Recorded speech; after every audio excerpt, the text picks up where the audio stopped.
শিলিগুড়ির একটি নার্সিংহোমে ডিরেক্টর দম্পতির বিরুদ্ধে প্রতারণার অভিযোগ। ঘটনায় অভিযোগ দায়ের হয়েছে ভক্তিনগর থানায়। ডিরেক্টর দম্পতির নাম মনিকা আগরওয়াল এবং নবীন আগরওয়াল।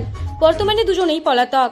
এদিকে ঘটনায় জড়িত নার্সিংহোমের 3 কর্মীকে গ্রেপ্তার করল পুলিশ। জানা গিয়েছে, গত 12 জুন শিলিগুড়ির স্কন মন্দির এলাকায় একটি নার্সিংহোমের ডিরেক্টর অভিষেক দাস তার নার্সিংহোমের অন্য 2 ডিরেক্টরের বিরুদ্ধে প্রতারণার অভিযোগ দায়ের করেন। অভিষেক দাসের বক্তব্য, নার্সিংহোমের মোট 6 জন ডিরেক্টর রয়েছে। তাদের মধ্যে রয়েছে মনিকা আগরওয়াল এবং নবীন আগরওয়াল। এই দুজনের ওপরেই সমস্ত দায়িত্ব ছিল।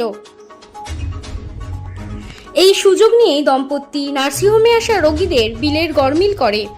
বিষয়টি সামনে আসতেই থানায় অভিযোগ দায়ের করা হয়।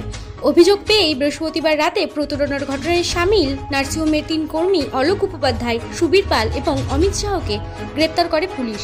আজ তাদের জলপাইগুড়ি আদালতে পেশ করা হয়।